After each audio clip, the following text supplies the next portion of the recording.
उसका शरीर आधा सड़ा हुआ था, उसके चेहरे पर कीड़े रेंग रहे थे। वो मुझे अपनी तरफ खींच रही थी। उसने जैसे ही मेरा हाथ पकड़ा, मेरा हाथ सुन्न पड़ गया। मैं साफ साफ सैली की आत्मा को देख सकता था। ऐसा कहना था टोनी पिकमैन का, जो कि रहते थे हॉन्टेड सैली हाउस में। ये घर शुरुआत के समय से ही हॉन्टेड नहीं था। ये घर 1871 में बना था। इस घर को दिसंबर 1992 में टोनी पिकमैन और उनकी वाइफ डेबरा पिकमैन ने खरीद लिया। लोगों ने अपने होने वाले बच्चे के लिए भी एक रूम सिलेक्ट करके रखा था इसी घर में। वो लोग इस रूम को बहुत ज्यादा सजाते थे, बहुत प्यार से रखते थे इस पूरे घर को, क्योंकि ये उनकी मेहनत की कमाई से खरीदा गया पहला घर था। लेकिन उनके साथ एक कुत्ता भी था, जो कि हमेशा उस रूम में जाकर अजीब हरकतें करता था, जो उन लोगों ने अपने होने वाले बच्चे के लिए सिलेक्ट करके रखा था। इन लोगों को इस घर में करीब 1 साल हो चुका था। इस 1 साल के दौरान घर में अचानक लाइट का जल जाना, चीजों का गिरना, कांच की चीजों का फूटना, रात के समय घर से अजीब अजीब सी आवाजें आना, घर के अलग अलग इलाकों में ठंड महसूस होने जैसी घटनाएं ये लोग कई बार महसूस कर चुके थे। टोनी और डेबरा इस बात को अच्छे से समझ गए थे कि उनके घर में भूत है।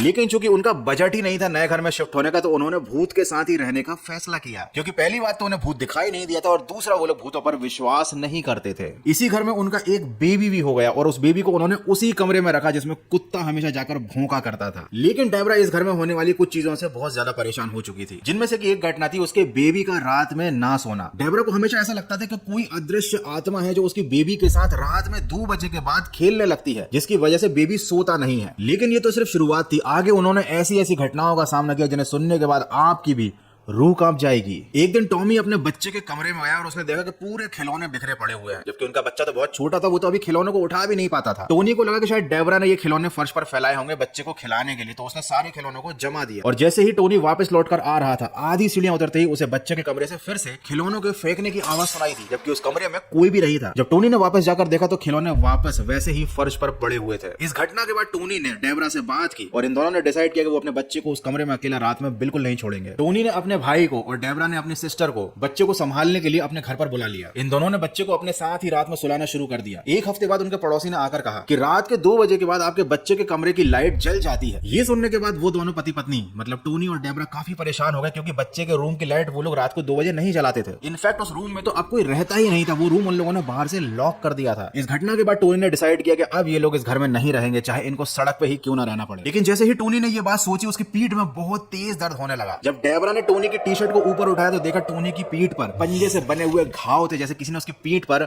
बहुत जोर जोर से पंजे मारे हों। ये देखकर ये सब लोग डर गए और तुरंत उस घर से भाग निकले। 29 जुलाई 1993 बारबरा कॉनर नाम की एक पैरानॉर्मल इन्वेस्टिगेटर को ये लोग अपने घर पर लेकर आए। बारबरा ने टोनी को बताया कि इस घर में एक छोटी बच्ची की आत्मा है। इस बच्ची का नाम है सैली। और ये पता लगने के बाद टोनी ने इस घर की पूरी हिस्ट्री के बारे में पता लगाया, तो उनको पता चला कि बहुत समय पहले यहाँ पर सैली नाम की एक लड़की रहती थी, जो इसी घर में मर गई थी।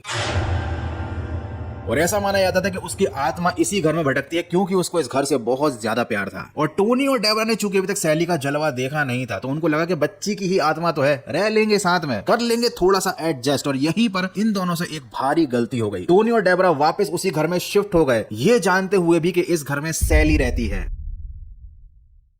करीब 1 महीने बाद टोनी से एक बंदा मिलने को आता है। वो बताता है कि इसी घर में करीब 5 साल पहले वो रहा करता था। उसकी एक छोटी बच्ची थी, जिसकी एक इमेजिनरी फ्रेंड बन गई थी इस घर में, और उनके साथ भी बहुत अजीब अजीब घटनाएं होने लगी थी, इसलिए उन्होंने ये घर छोड़ दिया था। लेकिन वो जो आदमी टोनी से मिलने आया था, उसकी बच्ची ने अपनी इमेजिनरी फ्रेंड की एक तस्वीर बनाई थी। ये तस्वीर एक छोटी बच्ची की थी, जिसने व्हाइट कलर की गाउन पहन रखी थी। टोनी ने ये तस्वीर अपने पास रख ली, और उस आदमी के समझाने के बावजूद भी टोनी ने इस घर को छोड़ने से मना कर दिया। और उसी रात 3 बजे के बाद जब टोनी को प्यास लगी और वो पानी लेने के लिए किचन में गया, उसको अपने पीछे सैली दिखाई दी। वो आधी ट्रांसपेरेंट थी। टोनी के मुताबिक वो सैली के पीछे से दीवार को साफ साफ देख सकता था। लेकिन चूंकि सैली ने उसको कोई नुकसान नहीं पहुंचाया, तो टोनी भी वापस आकर अपनी जगह पर सो गया। सुबह आकर उसने इस पूरी घटना के बारे में अपनी बीवी डेबरा को बताया। इस घटना के बाद सैली का अक्सर घर के लोगों को दिखाई देना बहुत आम हो गया। लेकिन करीब 1.5 महीने बाद सैली ने दिखाया अपना जलवा। रात के समय टोनी सो रहा था। ऑब्वियसली रात के समय टोनी सोता ही था, लेकिन तभी अचानक उसकी नींद खुली तो उसको अपने सामने सैली दिखाई दी। उसने फिर से वही किया, उसने सैली को इग्नोर किया, लेकिन इस बार सैली ने उसके पैर पकड़कर अपनी तरफ उसे खींच लिया। सैली बहुत ज्यादा शक्तिशाली हो चुकी थी। उस पूरे कमरे में बहुत ज्यादा ठंड थी। उसने टोनी के शरीर को जहां भी छुआ, टोनी का शरीर सुन्न पड़ गया। वो बहुत ताकत से टोनी को अपनी तरफ खींच रही थी। टोनी ने बताया कि उस लड़की का आधा चेहरा सड़ा हुआ था, उसके चेहरे पर कीड़े रेंग रहे थे, वो थोड़ी इंसान और थोड़ी जानवर जैसी दिखाई दे रही थी। यह नजारा बहुत ही ज्यादा डरावना था। और उसके बाद टोनी ने जैसे तैसे करके अपनी जान बचाई और वो उस घर से भाग निकला। उस दिन के बाद से टोनी के पूरे परिवार ने उस घर को छोड़ दिया और भूतों को सीरियसली लेना शुरू कर दिया।